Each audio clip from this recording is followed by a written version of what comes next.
I have been stacking silver for just over 3 years now, and I have learned a countless number of lessons regarding money and wealth preservation in that time. But here are the 3 most valuable lessons that I learned.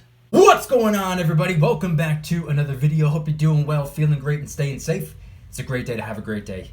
Today, I wanted to talk about 3 years of silver stacking and 3 of the most valuable lessons I learned in my time so far. But really quick, just in case you're new, make sure to subscribe for daily videos. Also subscribe to my second channel, which is my backup channel for exclusive weekly content. Brand new video over there, go check it out. The link will be in the description. And if you want to get some DYDSS merchandise to help support the channel, I would really appreciate it.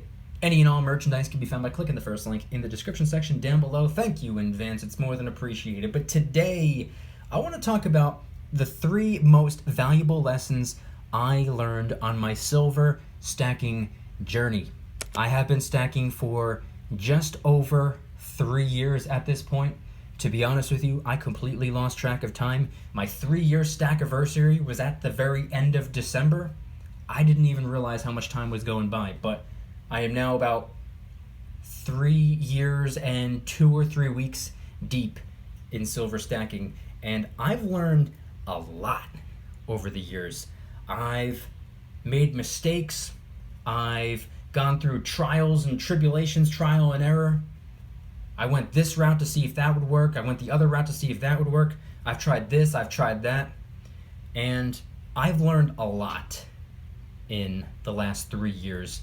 And I think there are 3 most valuable lessons that I can take away from all of it and hopefully share it with someone out there who maybe is just getting started, or maybe somebody who's been stacking for much longer than I've been stacking for, and maybe they can say, hey, I agree with you, or I see it the same way, or I disagree with you and here's why, and hopefully it can spark a little bit of a conversation. Now, believe it or not, this video was actually inspired by something briefly mentioned in a VIP Club stream last night. Here it is. When I first got started stacking, I was excited because I didn't know what to expect.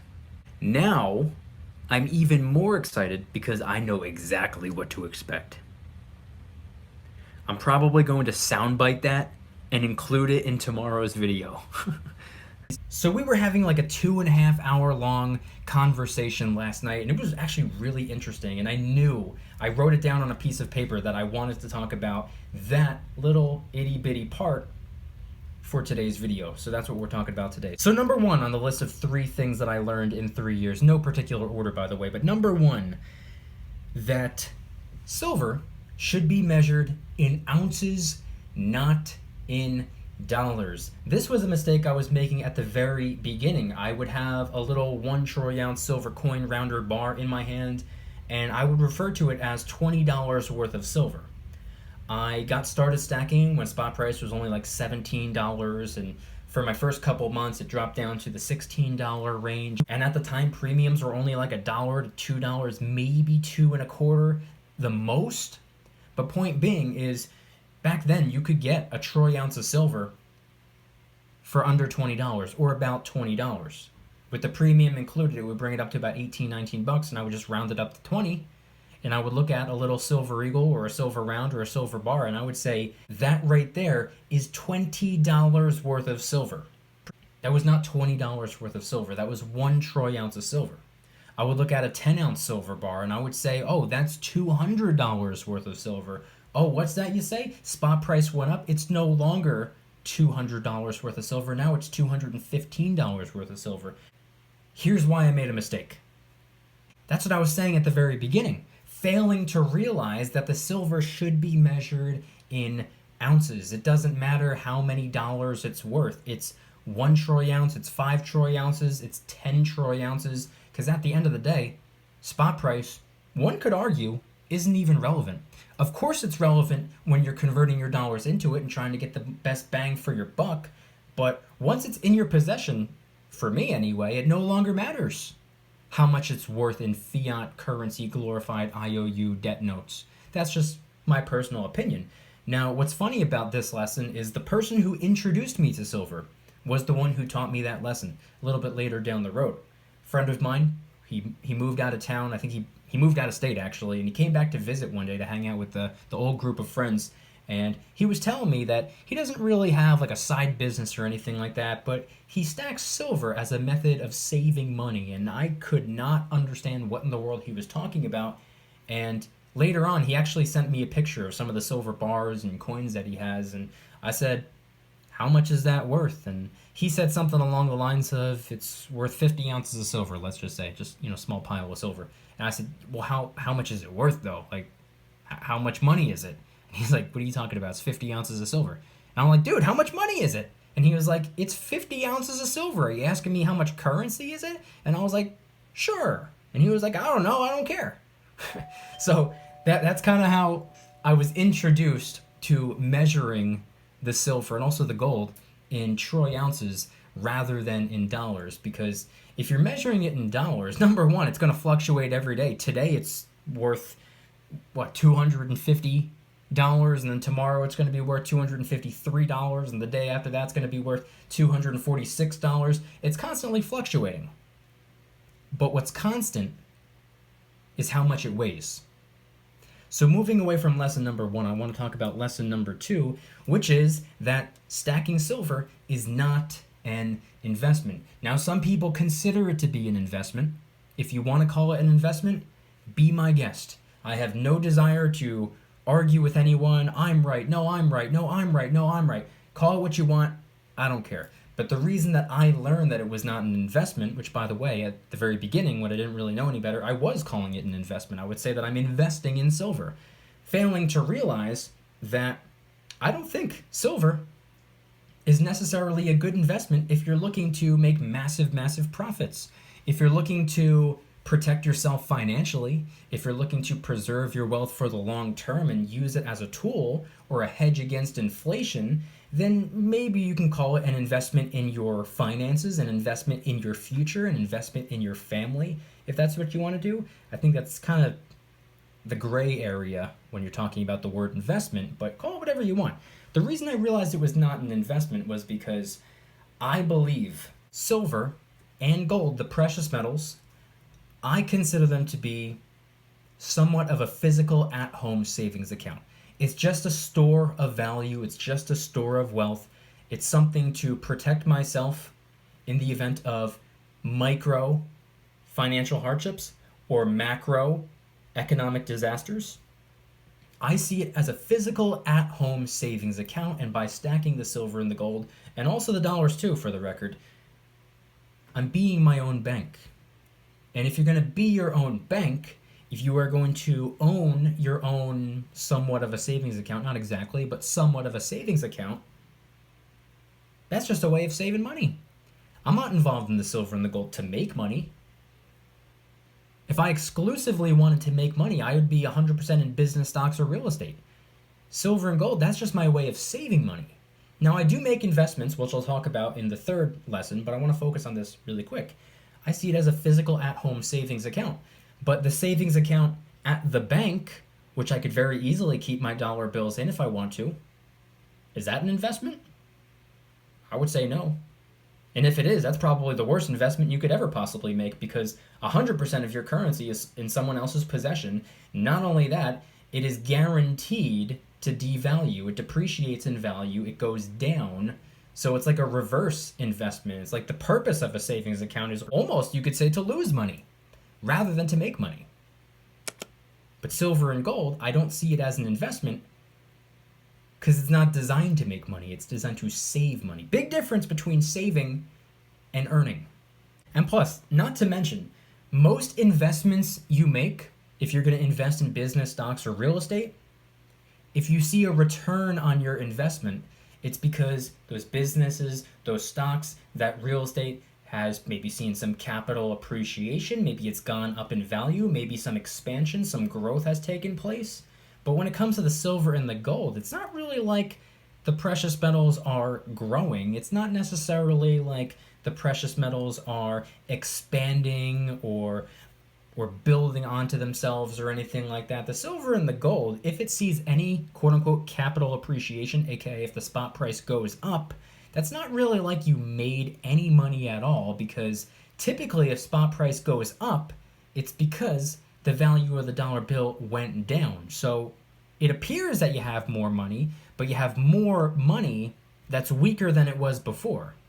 It's like a $5 bill that's actually worth $5, or a $10 bill that's lost half its value. It doesn't matter, the purchasing power of both of those little pieces of paper, $5, if that makes sense. Now, moving on over to the third and final lesson that I learned in my 3 years of stacking, and that would be diversification. Now, this is arguably my favorite thing to talk about when it comes to the precious metals, when it comes to the finances, when it comes to the money.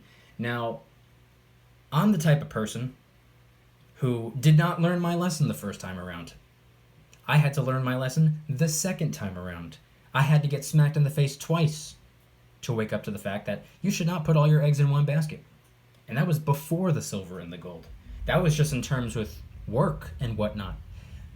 But when it comes to the silver and the gold, between the two metals, silver always has been and most likely always will be my precious metal of choice. I believe that silver is the opportunity metal, whereas gold is the powerhouse metal or the ultimate form of wealth preservation. And the way I see it, I believe my silver can act as somewhat of a vehicle to get me more gold, if that makes sense. If the gold to silver ratio gap closes in, I can convert some of that silver to some gold. Wouldn't convert all of it, wouldn't even convert most of it or half of it or anything like that. I would just convert a small portion of the silver to gold. So I can trade my dollars for silver, then I can trade my silver, hopefully one day, for some gold. But without converting my silver to gold, I do convert my dollars to gold. I pick up some gold every now and then. It's for a variety of different reasons. The number one reason is for diversification, which is the lesson we're talking about right now. Diversification is key. I believe that silver and gold both have their pros and their cons. Don't get me wrong. They both have their shortcomings. They both have their downsides and whatnot. But if you're stacking both, in a way, one could argue that each of the metal's pros can cancel out the other one's cons and balance each other out. But it's not just the precious metals that I use to diversify. I also stack a little bit of copper. Now, I know a lot of people get all frustrated when I talk about stacking copper because how dare you? But the reason I stack copper is also for diversification. And by the way, I do not convert my dollars into copper. I've only done that twice. I stack copper for the most part when it's free. Scrap copper, if you or someone you know is an electrician or a plumber, you know exactly what I'm talking about. Very easy to stumble upon free copper. Not only that, copper pennies, pre-1982 pennies, are 95% copper. So if I happen to have a couple in my loose change, I'll set them aside. That's some free copper right there. Or I guess you can say copper that cost me 1 cent to stack, if you want to view it that way. But it's not even just about the metals. It's not just the precious metals. It's not just the industrial metals. I also understood the importance of diversifying in different types of asset classes, such as business, stocks, and real estate. We want to know the biggest reason those are excellent for diversification purposes. It's because during economic disasters, horrible market crashes, horrible everything, for example, 2020. But the people who invested in business, stocks, and real estate, don't get me wrong, they took a hit as well. But they were given opportunities to help stay afloat. Businesses, for example, a lot of these businesses were given business loans. A lot of those business loans were forgivable business loans, aka pretty much free money, to help keep the business owners afloat. Stock market, what were they given? Nothing directly, but indirectly, some of the massive corporations that they invest in were bailed out last year, which kept those massive corporations afloat, which indirectly kept the investors afloat. And then as for real estate, people who own rental properties, for example, what were they given? Mortgage forbearance. A lot of them refinanced last year because the interest rates dropped so drastically low. So they were given a little bit of time to not have to pay anything at all, like temporarily no longer have to pay, and then when they start paying again, they're paying even less than they were before everything stopped. Business stocks and real estate, and the people who are involved in them, were given quite a bit of a helping hand. But what did the average Joe get? What did the everyday tax-paying citizen get? Tens of millions of people. What did they get? They got their job taken away from them, and they were told, sit down, shut up, don't leave your house. But don't worry. I know that sounds like a bad thing, but they were given $1,800 over the course of 10 months. Lifesaver. $1,800. A $1,200 stimulus and then a $600 stimulus. $1,800 over the course of 10 months. Do the math. That's $180 a month. Do the math. That's $45 a week. You could pay rent with that. You could feed the kids with that. You could survive with that. You think living paycheck to paycheck sounds bad? Try living stimulus to stimulus. The average Joe was not given very much of a helping hand. But the people who involved themselves in business, stocks, and real estate, maybe they did that for diversification purposes, and when everything came crashing down, they were given a little bit of a helping hand to stay afloat. Now they can go in all different directions. It doesn't just have to be a small mom and pop shop business. It could be a home-based business. It doesn't have to be investing to see massive exponential growth. It could be investing in companies that have already seen their growth and are considered to be borderline recession-proof, and maybe they pay a dividend, which generates a little bit of cash flow, which I consider silver flow. And when it comes to real estate, it just doesn't have to be rental properties. It doesn't have to be multifamily homes. You can just buy land, and you can lease it for farming purposes. Or you could buy the houses and put roofs over people's heads. There's a lot of different things you can do. There's a lot of different avenues you can take, a lot of different routes, a lot of different everything. There's always a way to diversify. It doesn't have to exclusively be one little itty-bitty particular thing, because it's not a good idea to keep all your eggs in one basket. And even if we're going to talk exclusively about silver, if you want to diversify, but you don't want to move too far away from silver, you can diversify the way you're stacking the silver.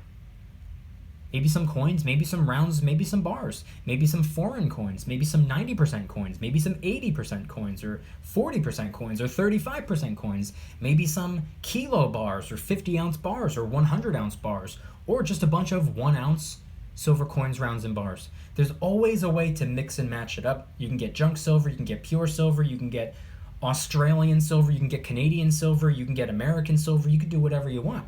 And that's without even moving away from silver, which you can then do very similar with gold. Foreign gold, American gold, junk gold, pre-33 gold. There's always different ways to diversify. But those are the 3 biggest lessons I learned in my 3 years of stacking. 3 years and about 3 weeks worth of stacking. I would say I'm probably on the right path, or at the very least on a better path than the average person out there. At least I have some money tucked away, I guess you can say. But I want you guys to head on down to the comments and let me know, what are your thoughts on everything that I shared in today's video? Which of the 3 lessons that I listed do you believe is the most valuable? And if you want to add something to the list, what have you learned that I didn't talk about in today's video? What's something that you learned in your time in stacking? Whether it's been 3 days, 3 weeks, 3 months, 3 years, or 3 decades. Head on down to the comments and let me know anything and everything related to the precious metals. And if anybody's interested in joining the Precious Metals VIP Club, it's where I can do things on my own terms, not on YouTube's terms, my terms. I'm hosting privately held live streams. They're smaller, easier to manage. Of course, I'm doing giveaways, discounts, personalized promo codes, shout-outs, deal alerts when silver and gold is on sale on a variety of different websites. And of course, you can watch all of my videos early and commercial-free. Come join the Precious Metals VIP Club. It'll be the first link in the description. You're invited. I'd be happy to have you. And if you guys enjoyed today's video, please hit that like button. If you guys like me, make sure to subscribe.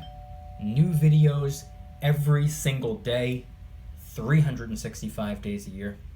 Also subscribe to my second channel, which is my backup channel for exclusive weekly content. Brand new video over there. Go check it out. The link will be in the description. Trying really hard to hit 2,000 subscribers. We just hit 1,500, and I appreciate that. And if you want to help support the channel in the biggest possible way, please consider getting yourself some DYDSS merchandise. Of course, we have some precious metal themed t-shirts and hoodies, which are up for grabs, along with a ton of other products. T-shirts, hoodies, even stickers, many of which are raising funds and awareness for different charity organizations, such as the recently released Kraken Stackin' t-shirt, hoodie, sticker, and coffee mug, inspired by the beautiful 2-ounce silver Kraken coin, which, by the way, is helping us raise a little bit of funds and awareness for ocean cleanup charity organizations at no additional cost to you. It comes out of my pocket, not yours. Any and all merchandise can be found by clicking the first link in the description section down below. Thank you in advance. It's more than appreciated. And I want you guys to head on down to the comments and let me know, once again, which of the 3 biggest lessons that I learned in my 3 years of stacking do you consider the most valuable? And if you had to add something to the list, if you had to add a lesson that I didn't even mention in today's video, what is something that you learned in your time in stacking? I don't care if you've been stacking for 3 days, 3 weeks, 3 months, 3 years, or 3 decades. It does not matter. I am here to teach those who are willing to learn, and I'm here to learn from those who are willing to teach. Head on down to the comments and let me know anything and everything related to today's video topic. Thank you guys so much for watching. I'll see you tomorrow. And remember, don't you dare stop smiling. Peace.